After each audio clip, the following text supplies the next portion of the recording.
आज हम पढ़ेंगे first year physics unit number 2 Sindh syllabus exercise page number 55 section A multiple choice questions. तो ये हमारे पास 10 MCQs क्वेश्चंस हैं। क्वेश्चन नंबर 1 कि to get a resultant displacement of 10 metre to displacement vectors of magnitude 6 metre and 8 metre should be combined. क्या हमें given है कि रिजल्टेंट की मैग्नीट्यूड जो गिवन है वो 10 मीटर गिवन है। वेक्टर ए की जो मैग्नीट्यूड है वो हमारे पास है 6 मीटर है। कोई भी एक वेक्टर हमने सपोज किया इसकी मैग्नीट्यूड 6 मीटर, दूसरा जो वेक्टर वो भी उनकी मैग्नीट्यूड है 8 मीटर है। हमें क्या मालूम करना है कि एंगल क्या होगा, मीन्स हमें थीटा सिंपल मालूम करना है। तो फार्मूला क्या है कि according to law of cosine formula हम यूज़ करेंगे। फार्मूला हमारे पास क्या है कि magnitude of resultant vector is equal to A का स्क्वायर प्लस बी की मैग्नीट्यूड का square plus 2ab cos theta. R जो हमारे पास कितना है 10 है तो यहाँ पे 10 रखा। ए जो कितना है 6 है तो 6 का स्क्वायर करें, बी कितना है 8 है तो 8 का स्क्वायर करें प्लस 2 ए की मैग्नीट्यूड 8 बी की मैग्नीट्यूड ए की मैग्नीट्यूड 6 बी की मैग्नीट्यूड 8 इंटू कॉस थीटा जो कि हमें थीटा मालूम करनी है। अब क्या करें, ये 10 6 का स्क्वायर 36 8 का square 64 plus 2 into 6 12 12 into 8 96 cos theta. तो 10 is equal to 100 plus 96 cos theta. Now squaring on both sides. Radical को ख़त्म करने के लिए क्या करना है, squaring on both sides we get 10 का square is equal to 100 plus 96 ये कॉस थीटा। साइड स्क्वायर और रेडिकल कैंसिल हुआ, 10 का स्क्वायर क्या बनेगा 100 तो यह 100 is equal to 100 plus 96 cos theta. 100 minus 100 is equal to 96 cos theta. 0 is equal to 96 cos theta, so cos theta is equal to 0 upon 96 is equal to 0, so theta equal to cos inverse 0। Cos inverse 0 किसके equal है 90 degree के। 90 degree लिखा हो या इसको हम perpendicular भी कह सकते हैं या हम लिख सकते हैं नॉर्मल भी लिख सकते हैं या इनको ऑर्थोगोनल भी लिख सकते हैं या इनको हम लिख सकते हैं पाई अपॉन 2। तो pi upon 2 perpendicular normal orthogonal, तो इसमें हमारे पास ऑप्शन कौन सा है perpendicular to each other. D option जो है पहले का करेक्ट है, D option. Question number 2. The velocity of particle at an instant is 10 meter per second and after 5 seconds the velocity of particle is 20 meter per second. The velocity 3 second before in meter per second. तो क्या करें कि पहले किसी instant पे उनकी जो initial velocity वो कितनी है 10 मीटर पर सेकंड है, तो ये कितना रखा 10 मीटर पर सेकंड रखा। एंड आफ्टर 5 सेकंड तो टाइम कितना 5 सेकंड के बाद जो है the velocity of particle is 20 metre पर सेकंड। 5 सेकंड के बाद जो वेलोसिटी बन रही है 20 मीटर पर सेकंड बन रही है। The velocity 3 second before in metre पर सेकंड, 3 सेकंड जो पहले वो हमारे पास वेलोसिटी क्या होगी। तो फार्मूला क्या है कि फर्स्ट इक्वेशन ऑफ मोशन को आप यूज़ करें v f is equal to v i plus 80। वैसे अगर डायरेक्टली देखना चाहें तो पहले कितनी है 10 है, अब 5 सेकंड में 20 हो रही है तो हर सेकंड में कितनी बढ़ेगी, सिंपल कि 5 सेकंड में जो है पहले कितनी बढ़ी 10 बढ़ी तो हर सेकंड में कितनी बढ़ेगी 2 तो सिंपल हम ऐसे भी लिख सकते हैं कि अगर उनकी जो वेलोसिटी है वो पहले 10 से 5 सेकंड के बाद 20 बन रही है तो अब कितनी बनेगी, हर सेकंड में इनकी जो वेलोसिटी बढ़ रही है वो 2 मीटर पर सेकंड बढ़ रही है। अब उस इंस्टेंट पे ये हमारे पास इनिशियल वाला इंस्टेंट है, उस इंस्टेंट से आप क्या करें 3 सेकंड पहले जाएँ मीन्स पीछे जाएँ। तो 1 सेकंड जब हम पीछे जाएंगे तो कितना बनेगा 8 मीटर पर सेकंड। अगर एक और सेकंड हम पीछे आएँ मीन्स दूसरा जो सेकंड वो पीछे जा रहे हैं तो 2 और कम होगी तो होगी 6 मीटर पर सेकंड। एक और सेकंड अगर पीछे आएँ तो कितना होगा 4 मीटर पर second. So the velocity before 3 second is 4 metre पर सेकंड, जो इसका ऑप्शन है कौन सा है बी है। अगर इसी को फार्मूला के हिसाब से अगर हम करना चाहें तो कर सकते हैं। तो पहले वी एफ कितना है 20 है इज इक्वल टू वी आई कितना है 10 है प्लस ए जो हमें मालूम करना है टाइम कितना है 5 सेकंड। इस इक्वेशन में से पहले हमें मालूम करना है ये 20 is equal to 10 plus 5a, then 20 minus 10 is equal to 5a. So 10 is equal to 5a and a is equal to 10 upon 5 2 time. तो एक्सलेशन जो होगी वो कितनी होगी 2 मीटर पर सेकंड स्क्वायर। अब हम क्या करें कि ये जो बॉडी मूव कर रही है इनकी एक्सलेशन क्या है 2 मीटर पर सेकंड स्क्वायर है जो ये पार्टिकल मूव कर रहा है।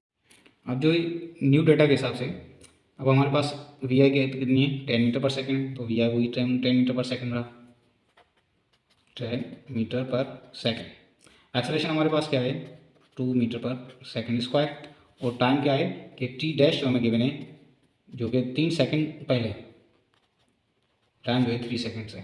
हमें क्या मालूम करना है वी एफ मालूम करना है।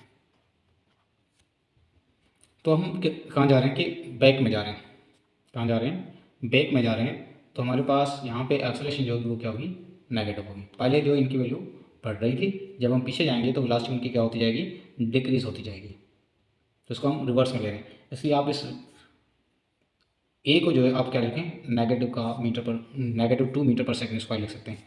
तो वी एफ क्या बनेगा v f is equal to v i plus का 80, वी आई कितना है 10 प्लस ए की वैल्यू क्या है -2 और टाइम कितना है 3।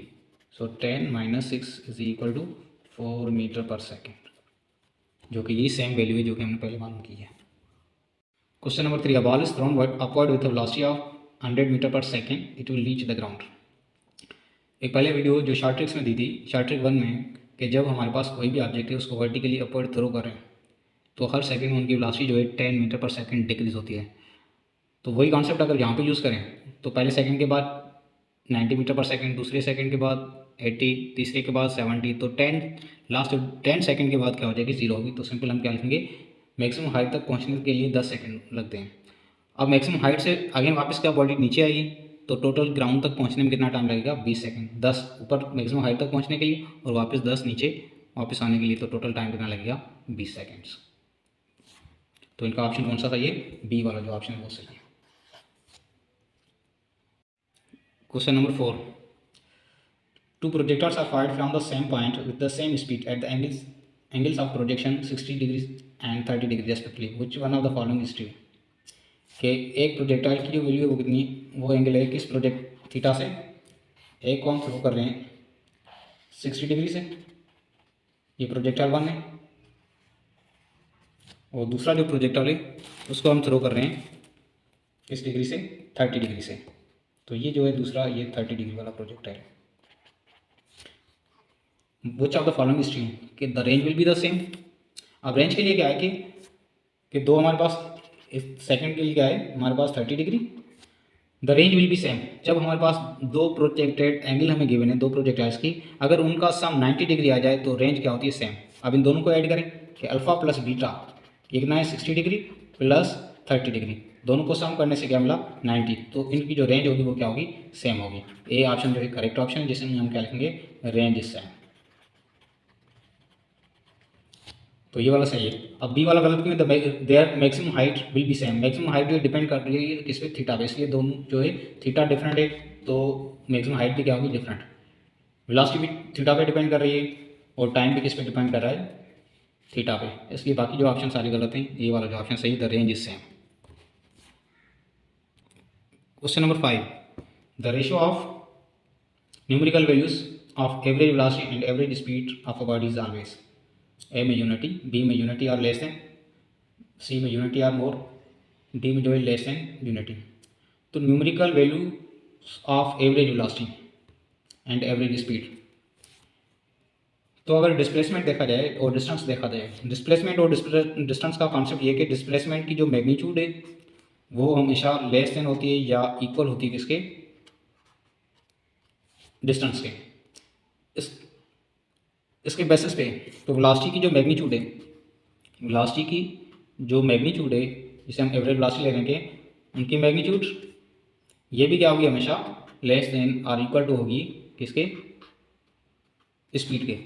तो इस वेलोसिटी की जो मैग्नीट्यूड है वो लेस है या इक्वल है किसके स्पीड के, इसको हम क्या लिख सकते हैं स्पीड लिख लें। तो यहाँ पे अगर हमारे पास किसकी बात कर रहा है कि average velocity and average speed, average velocity divide by क्या करना है, ये velocity divide by speed on both side करें। स्पीड को दोनों साइड अगर डिवाइड करेंगे तो क्या बनेगा, less than or equal to 1। तो less than unity, less than unity. Question number 6, if the average velocities of the body becomes equal to the instantaneous velocity, body is said to be moving with uniform acceleration, uniform velocity, variable velocity, variable acceleration. कि जब कोई भी body जिसमें average velocity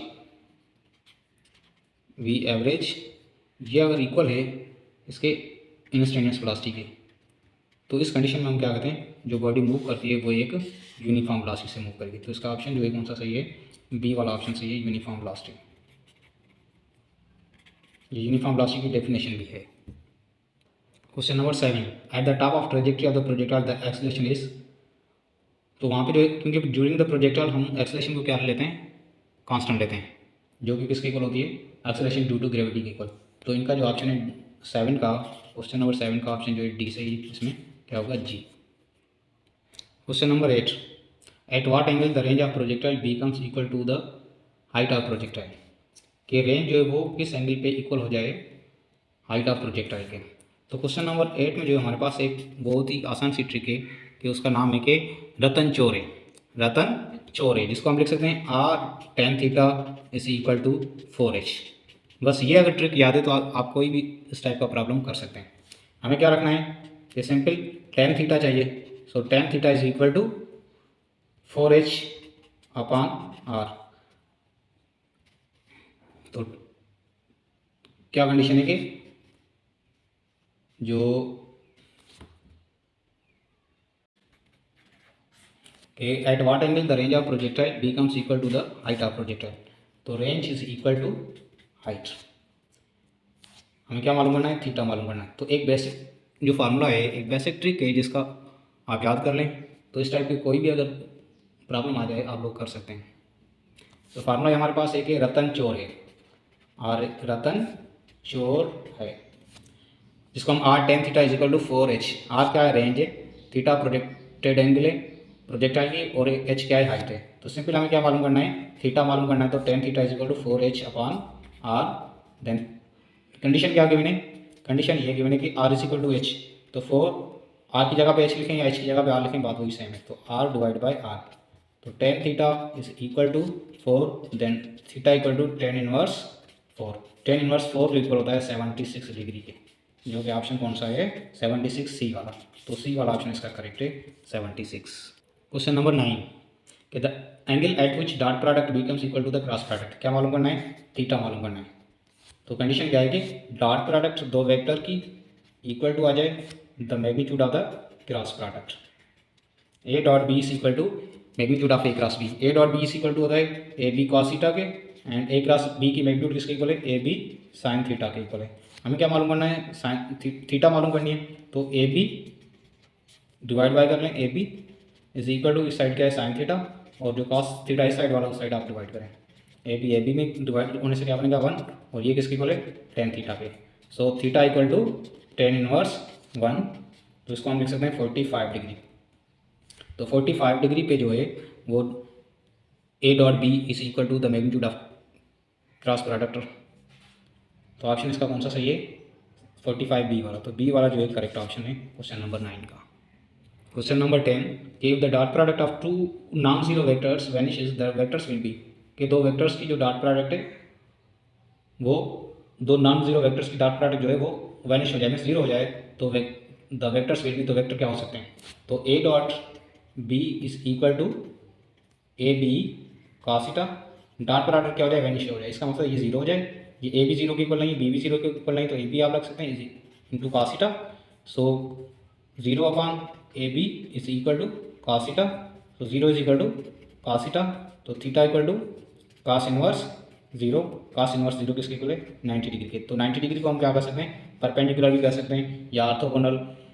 तो इसका option कौन सा सही है, सी वाला, परपेंडिकुलर टू ईच अदर, जिसमें हमारे पास एंगल क्या लगी 90 डिग्री। नॉर्मल लिखा हुआ हो, परपेंडिकुलर लिखा हुआ, या पाई अपॉन 2 रेडियन लिखा हुआ, या 90 डिग्री लिखा हुआ, इन सबका मकसद सेम। तो क्वेश्चन नंबर 10 का जो करेक्ट ऑप्शन है वो कौन सा है, सी है।